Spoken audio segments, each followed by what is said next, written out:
আপনি যখন ফোনের স্ক্রিনটাকে অন করেন তখন কিন্তু এইখানে আপনি পাওয়ার বাটনে ট্যাপ করে স্ক্রিনটাকে অন করেন, আবার ট্যাপ করে কিন্তু অফ করেন। আচ্ছা, আপনার কি মনে হয় না এই পাওয়ার বাটন যে প্রতিদিন আপনি এত চাপাচাপি করেন, একটা সময় এই পাওয়ার বাটনটা বসে যেতে পারে? এই পাওয়ার বাটনটা যদি বসে যায়, যদি কাজ না করে, তাহলে কিন্তু আপনার এই ফোনটাই অচল। আপনি পাওয়ার বাটন ছাড়াই কিভাবে এইভাবে ডবল ট্যাপ করে আপনার স্ক্রিনের আলো জ্বালাতে পারবেন, ডবল ট্যাপ করে বন্ধ করতে পারবেন, চলুন সেটাই কিন্তু প্র্যাকটিক্যালি দেখিয়ে দিচ্ছি। এতে করে কিন্তু আপনার ফোনটা আপনি দীর্ঘদিন ব্যবহার করতে পারবেন। অবশ্যই কাজের একটি ভিডিও প্রত্যেকেই শেয়ার করে আপনার ফেসবুকের টাইমলাইনে রেখে দিবেন। এখন প্রয়োজন না হলেও কিন্তু ভবিষ্যতে এই ভিডিওটাই আপনারা খুঁজে বেড়াবেন। সো এই কাজটা করার জন্য প্রথমে আপনার ফোনের সেটিংস ওপেন করবেন, তারপর স্ক্রল করে নিচে আসলে দেখতে পারবেন শর্টকাটস অ্যান্ড অ্যাক্সেসিবিলিটি, এখানে ট্যাপ করবেন।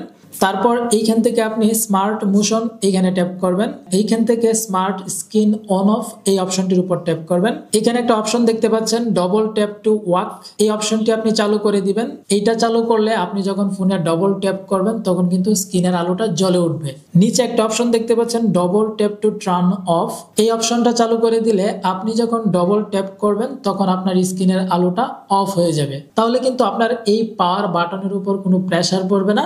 এতে করে আপনার পাওয়ার বাটনটা দীর্ঘদিন থাকবে এবং আপনার ফোনটাও কিন্তু লং টাইম আপনি ব্যবহার করতে পারবেন। ধন্যবাদ।